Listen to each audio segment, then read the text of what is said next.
ஓம் ஓம். ஆன்மீக உறவுகளுக்கும் வணக்கம்.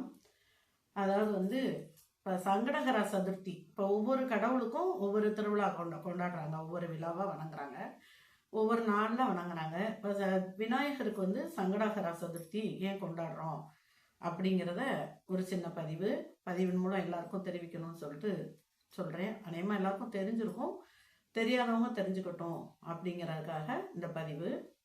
அதாவது விநாயகர் நடனம் ஆடிட்டு இருந்திருக்காரு.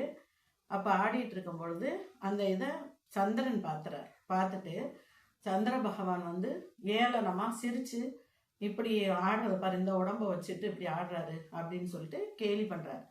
அப்போ கேலி பண்ணும்போது இதை விநாயகனால் தாங்க முடியலன்னு உடனே என்ன பண்ணிடுறாரு, கோபமா நீ என்ன மாதிரியே நீனும் நல்லா இல்லாம என் உருவம் உனக்கும் சரியான உருவம் இருக்காது, தேஞ்சிருவேன் அப்படி சொல்லிடுறார். சொன்ன உடனே அந்த அந்த உருவம் உடனே ஒரு மாதிரி இவர் சந்திரன் ரொம்ப ஒரு மாதிரி ஆன உடனே அவருக்கு ரொம்ப கவலையாயிருது. சொச்சோ நம்ம தப்பு பண்ணிட்டோமோ அப்படின்னு சொல்லிட்டு திரும்பி போய் அவங்க அம்மா அப்பா சிவன் பார்வதிட்ட, அதாவது விநாயகரோட அம்மா அப்பாட்ட போய் நான் இந்த மாதிரி பண்ணேன், நீ இந்த மாதிரி விநாயகன் சொல்லி இப்படி ஆயிடுச்சுன்னு சொன்னோன்னே அவங்க சொல்கிறாங்க, அவன் தான் முழு முதற் கடவுள், அவன் சொன்னாதான் எதுவுமே நடக்கும், மன்னிச்சாதான் நடக்கும்னு சொல்ல எங்களால் ஒன்றும் பண்ண முடியாது அப்படின்னு சொல்லிடுறாங்க. அதுக்கடுத்து அவங்க மாமாட்ட போனோன்னா மாமா யார், பெருமாள்கிட்ட போய் சொன்னோன்னா பெருமாளும் சொல்லிடுறாரு, அவன் தான் முழு முதற் கடவுள், அவனை மீறி நாங்கள் ஒன்றும் பண்ண முடியாது, அவனாக தான் உன்னை மன்னிச்சாதான் மன்னிப்புன்னு சொல்லிட்டு அவரும் சொல்லிடுறாரு. உடனே ரொம்ப வருத்தத்தோட திரும்பி பகவானே விநாயகனே, நான் தெரியாம யானை முகத்தோனே நான் தெரியாம பண்ணிட்டேன், என்னைய தயவு செய்து மன்னிச்சுக்கங்க அப்படின்னு சொல்லி கேட்குறார்.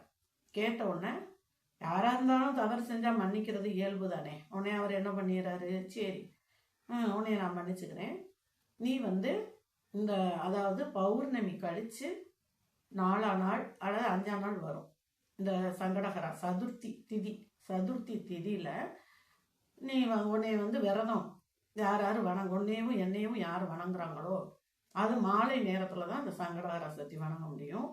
அது மாலையில் 6லேருந்து 8 மணி வரைக்கும் விநாயகரை நினச்சி அவருக்கு அபிஷேகம் பண்ணி பிடிச்ச கொலக்கட்டையோ ஏதோ ஒரு நெய்வேத்தியம், அவருக்கு என்ன பிடிக்குமோ, பொரிகடலை கூட வைக்கலாம், நெய்வேத்தியமாக அவருக்கு என்னென்ன பிடிக்குமோ எதை வேணாலும் வாங்கி, ஒரு லட்டு வைக்கலாம், அந்த மாதிரி வச்சு அலங்காரம் எல்லாம் பண்ணிட்டு ஒரு அருகம்புல் மாலை சாத்திட்டு அவரை நம்ம அந்த மாலை நேரத்தில் வணங்கி வந்தோம்னா நிச்சயமாக நம்ம எல்லாருக்குமே வாழ்க்கையில் நம்ம எந்த நினச்ச, அதாவது சங்கடம் அப்படிங்கிறது கஷ்டம், கரை அப்படிங்கிறது தீர்றது.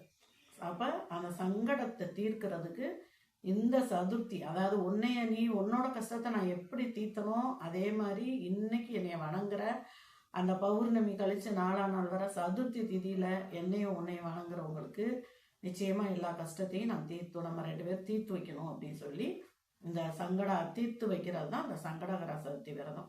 அதனால எல்லாருமே ஒவ்வொருத்தரும் கோயிலுக்கு போக முடியலனா கூட வீட்டிலையாவதும் அந்த மாலை நேரத்தில் தேய்பிரை சதுர்த்தியில் விளக்கு ஏற்றிட்டு நம்ம விநாயகரை வணங்கி அவரோட போற்றிகள் நிறைய இருக்குது. போற்றின்னு சொன்னோன்னா விநாயகர் போற்றின்னு சொல்லும்போது ஓம் விநாயகனே போற்றி, வினைகள் தீர்ப்பவனே போற்றி, அரச மரத்தடி அமர்ந்தவனே போற்றி, அருகினில் மகிழ்பவனே போற்றி, அச்சம் தவிர்ப்பவனே போற்றி, ஆணை முகத்தோனே போற்றி, ஆறுமுகன் சோதரனே போற்றி, ஆதி மூலமே போற்றி, ஆனந்த உருவே போற்றி, இமவான் சன்னதியே போற்றி, இடரை களைவோனே போற்றி, ஈசன் மகனே போற்றி, ஈகை உருவே போற்றி, உண்மை வடிவே போற்றி, உலக நாயகனே போற்றி, ஊரும் கழிப்பே போற்றி, ஊழ்வினை அறுப்பவனே போற்றி, எங்கும் இருப்பவனே போற்றி, எளியில் வருபவனே போற்றி, ஏழை பங்காளனே போற்றி, ஏற்றம் அளிப்பவனே போற்றி, ஐங்கரனே போற்றி, ஒப்பில்லாதவனே போற்றி, ஒதுக்க முடியாதவனே போற்றி, ஓங்கார பொருளே போற்றி,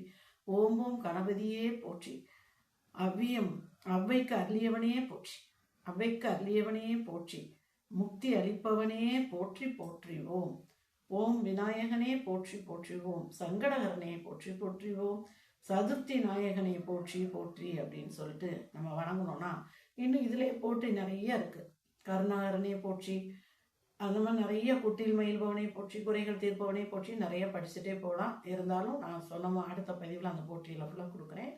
இந்த பதிவையே நீங்கள் இந்த போற்றியில் மட்டும் அன்னைக்கு படித்தோ கேட்டோ அந்த சங்கடாசக்தி அன்னைக்கு குளிச்சுட்டு நீங்கள் விரதம் இருந்து பண்ணிங்கன்னா, விரதம் ஃபுல்லாக இருக்க முடியலைனாலும் ஒரு வேளையாவது விரதம் இருந்து, அதை ஒரு வேளை காலையில் மட்டுமாவது விரதம் இருந்து இந்த விரதத்தை முடிச்சுக்கிட்டிங்கன்னா, அந்த கோவிலுக்கு போயிட்டு வந்து சாயங்காலம் சாப்பிட்டோன்னா மாலை வேளையில் நிச்சயமாக எப்படி விநாயகன் வந்து சந்திரனோட கஷ்டத்தை தீர்த்தாரோ அது மாதிரி நம்ம எல்லாரோட கஷ்டத்தையும் தீர்த்து வைப்பார். எனவே அனைவரும் முழு நம்பிக்கையோட இறைவனை, கணபதியை, மகா கணபதியை வணங்குங்கள்.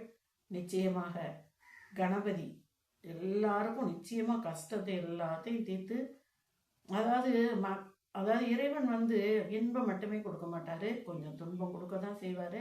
இருந்தாலும் தாங்கக்கூடிய அளவு கொடுப்பா அப்படின்னு சொல்லி நம்ம வேண்டி இந்த விரதத்தை நம்ம இருந்தோன்னா நிச்சயமாக எந்த விரதம் குழந்தை இல்லாதவங்களா இருக்கட்டும், இப்போ பிள்ளைங்களுக்கு கல்யாணம் பண்ணி கொடுக்குறோம், குழந்தை இல்லைன்னா மனது கஷ்டமாக தானே இருக்கும். அந்த மாதிரி ஒரு கஷ்டம், அந்த மாதிரி என்னென்ன கஷ்டம் இருக்கோ அந்த மாதிரி பிள்ளைங்களுக்கு வயசாகிட்டே போகுது, கல்யாணம் பண்ண முடியல, கல்யாணம் நடக்கலை, அதுக்கும் வேண்டிக்கலாம். முடியாதவங்க எத்தனை பேரும் இருப்பாங்க. எல்லாத்துக்கும் இந்த விரதத்தை, பிள்ளைங்க படிக்காத பிள்ளைங்க இருப்பாங்க, இப்படி ஒவ்வொன்றுக்கும் எந்த ஒரு கஷ்டத்துக்கும் இந்த விரதத்தை இருந்தோன்னா நிச்சயமாக அனைவரது வேண்டுதலும் நிறைவேற செய்வார் நமது கணபதி. அதுலேயும் இந்த கூட்டு பிரார்த்தனை மிகச்சிறந்தது. கோயிலில் போய் இந்த பிரார்த்தனை பண்ணி வர்றது ரொம்ப சிறப்பான ஒன்றாகும். நிறைய செய்யணும்னு அவசியம் இல்லை. ஒரு அருகம்புல் மாலை வாங்கிட்டு போய் அவருக்கு அருகம்புல்லோ எருக்குமலையோ ஏதாவது நம்மளால் முடிஞ்ச அளவு செஞ்சு, முடிஞ்ச அளவு நெய்வேத்தியம் வச்சு அவரை வணங்கி வந்தோம்னா நிச்சயமாக அவருக்கு தேங்காய் எண்ணெய் தீபம் ரொம்ப பிடிக்கும்.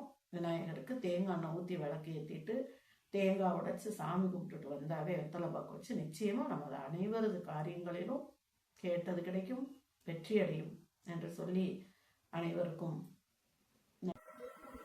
அள்ளித்தரும் பிள்ளையாரை கும்பிடுவோமே, அந்த ஆனைமுகன் திருவடிகள் நம்பிடுவோமே, அந்த ஆனைமுகன் திருவடிகள் நம்பிடுவோமே.